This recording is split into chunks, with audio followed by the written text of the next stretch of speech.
Okay. So growing up, what were some of the things you were into culturally? So My art. your art. Your art was the thing that you're into. Okay, we talked about that. And then, did you have any favorite performers, like in artists, poets, or writers or musicians? That I ever met. No, that was your favorite. Oh, Tina Turner. Tina Turner, Ray Charles. What was the name of the woman? She just died, that black lady. Oh, yeah, Aretha Franklin. Yeah, I worked on her stage, Oh, did and you? I used to have to light the stage up for her. Oh, wow. But I did my act too, you know. She let me do my act. What did you do? I danced. Oh, that's you were dancing. Yeah. Okay. Mom's making. Yeah, Mom, maybe. When I was pregnant with her, Uh-huh. sitting in the front where Mom Mabel is, because I just idolized that woman. And I'm pregnant with her, and she had me cracking up so much, girl. My water broke. Really? And then you went into like I had to go, but I didn't deliver her right away. It was like overnight kind of thing. Yeah. Yeah, it took a while. Oh, wow. Yeah. And then, what were like? Were you into politics at all? Like the presidents? Or Was I were you in into any politics? politics? You mean like the Black Panthers or something like that? Yeah, Well, that too. Yeah. Were you in any interest of anything like that? Yeah, you know, when I used to wear my hair in a natural, and I would be stopped, and they'd ask me, "Are you Angela Davis?" Oh, really? Yeah, I got a They lot of always that. mistake you for her. Yeah. Oh, wow. And then, do you remember? At this time? Did you have any favorite presidents? John F. Kennedy. That's what I was thinking. You know, that's why I named her Yeah. Jacqueline Bouvier. Yeah, after his wife. Yeah. Yep. I did know that part. Did you ever participate with any of like The Black protests Panthers and or stuff. yeah. I was an activist. Yes. What was that like? It was like going to school. Yeah. I learned most of it a lot at the college night. You know, I forgot the year, but Contra Costa. Okay. Were there any stories that came from that? Like any interesting experiences you had during that time? Not really, but they had a newspaper called The Advocate, and so I was in that. Was there any events while you were activist that you remember specifically that like made a big impact on you? Yeah, it did because I wasn't aware of what was going around with this black thing, but I went into this restaurant and I sat there for about an hour or so, and the waitress was going around, you know, passing me up, and she comes and said, "We don't allow niggers in here," and so I got out of there. Yeah. I remember that. So since I know you said you grew up a more white school. So did it not affect you being the only black person? You know, did it not really like oh there is a racist barrier there? No, you know, and I didn't think about, you know, because I'm this color and somebody else is color. You know what I mean? Color is color, and that's all I thought. Yeah. So when you became an adult, that's when you were more aware, like, oh, people aren't like you. Yeah. Yeah. And then they'd ask me, "Oh, you got white over here. You're white, but you're part white." Yeah. Wow. Yeah. Did you have a question? Tell me about why you cut your hair bald. Do you know what, Jackie? I don't even know why. I don't forgot. You know? Yeah, I was. Oh, yeah, I was protesting. I cut all my hair off and used to walk the streets of San Francisco. Oh, wow. You know, carrying a sign. What was the reason of the cutting your hair off? Protesting the way they were treating us. Oh, because of your hair. So it was like, I'm not my hair. Yeah. Yeah, I shaved my hair off, and a couple of others did the same, and we walked the streets of San Francisco. I forgot about that, Yeah.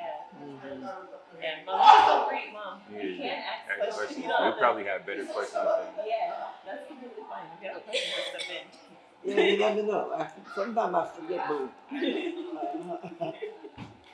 Yeah. Uh, was there any the most like tragic thing that happened in your life?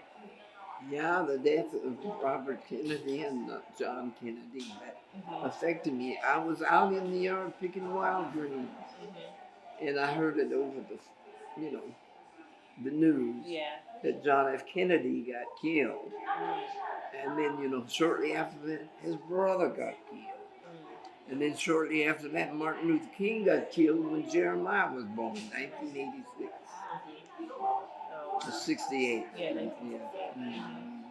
Oh. Wow. Is there anything personal that happened that was tragic growing up, like with somebody you know or Yeah, like my grandma. Mhm.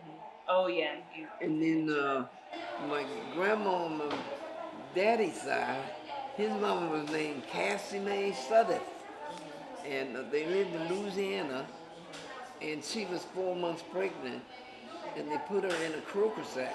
That's like a gunny sack, Mhm. and tied it up.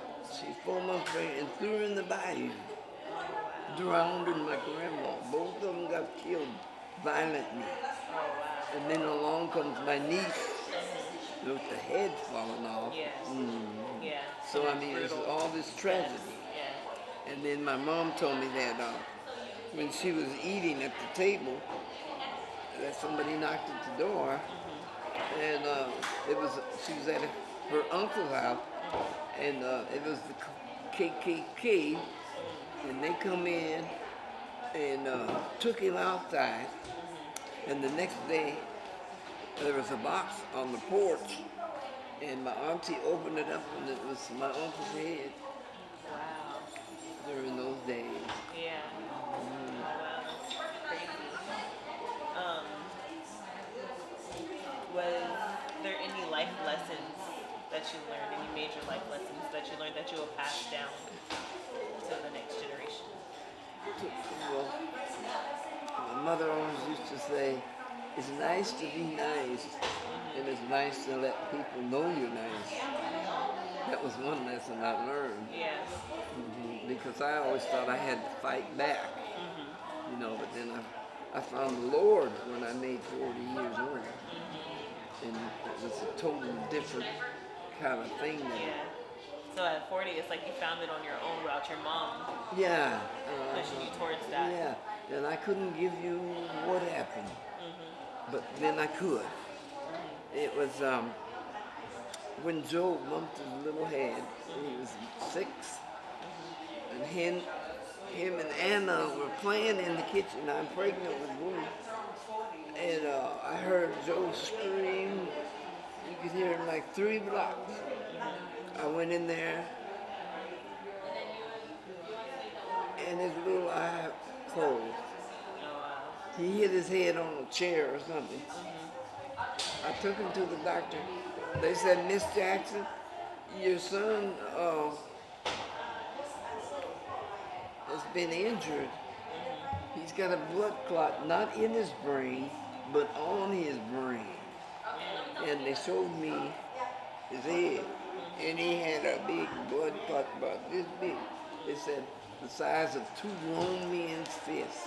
Oh wow. And I used to have to hold him down every day. He's screaming, Mommy, Mommy.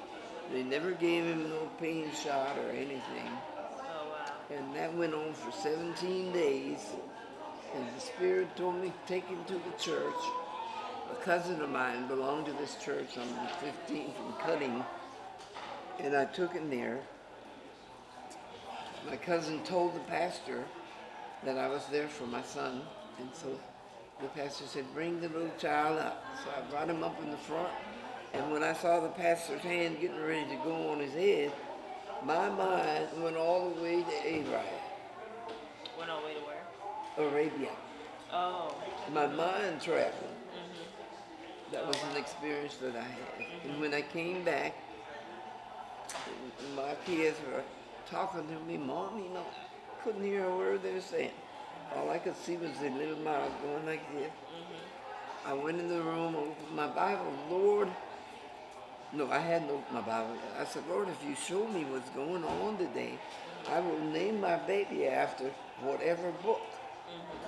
And so it begins, it was like a camera, like I'm looking at this one. And I had a Christmas tree and it had a blue light on it. And it was like a trip light. And that's going on, and I'm going through this kind of transformation, I would call it. And the Lord was showing me what was going on that whole day. And I asked him, if you show me what's going on, I will name the baby after whatever. And I opened the book and it was Jeremiah. That's something? Yeah, so you got Jeremiah. Yeah. So he's a little blessing, Yeah. Oh, wow. And he only weighed 4 pounds. And the doctor said when he makes 9, he won't live any longer. But he had a birthday the other day, he's 50 years old. Yeah. Why did they say he wouldn't live past 9? He had a hole in his heart. Oh. Yeah. It was hard for him to breathe. Oh, wow. And it was also hard for Ricky. Oh, okay, gotcha. Boo, you want to ask any questions?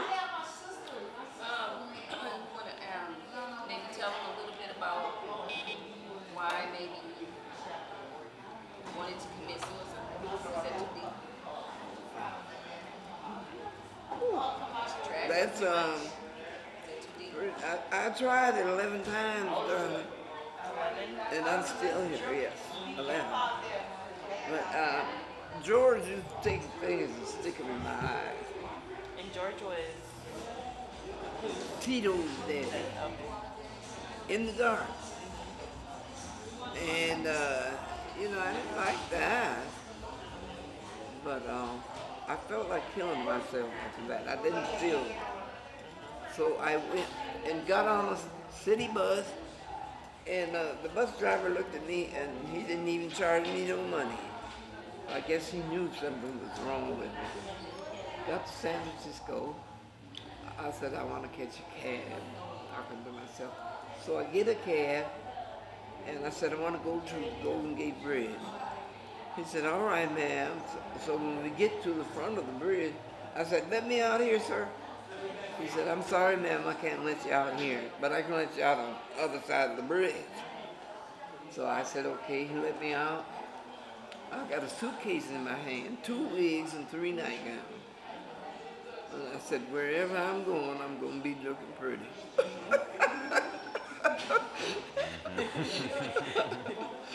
So anyway, oh God, let me think.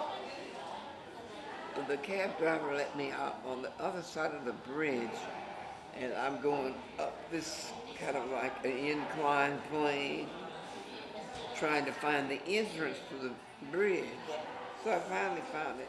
But you have to go down about 40 stairs this way, then you gotta go up this way about 30 stairs, then you gotta turn and go this way. Well, by the time you get to the top, you don't want to jump. Too tight. So I wanted to jump anyways. It looked like a hand was in my back then. Jump, jump, jump. And a car went by while I'm looking for the bridge, and this lady was just laughing like a fool. And I thought she was laughing at me. You know, your mind trip. Yeah.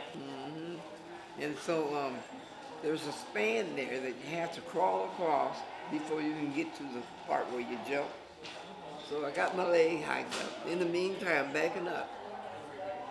I didn't like white police officers because they were harassing my boys. You know what I mean? And so I got my leg hiked up, getting ready to crawl across the span. And I heard a voice say, lady, where are you going? And I said, I don't know where in the hell I'm going. And he said, get in the car quick. You're going to hold up the traffic. I said, oh, shoot, I don't want to hold up nothing. So when I get to the car, guess who it was? A white cop. Oh, wow. Isn't that a trip? Saved my life. Yeah. I never did it again, but I used to flash my red, take overdoses of aspirin. Didn't do nothing made me sick. It's because God wants me here, until He's ready for me. Exactly. Exactly. And when you were going through all that, was it around the time that you were Oh yeah, but I mean, that thought would come to me around the holidays, you know, like Thanksgiving and Christmas, because they show all these pretty toys on TV for the kids, and I didn't have money to buy. Oh, See what I'm saying? yeah. So I felt like, you know, hey, what's the sense? What's the use? Yeah. You know what I mean? Uh-huh. And then Sheila brought it to my mind. Mama, seemed like you get like that right around Christmas. Now, I never noticed that, but, you know, after that. After she said it, you're Mm-hmm.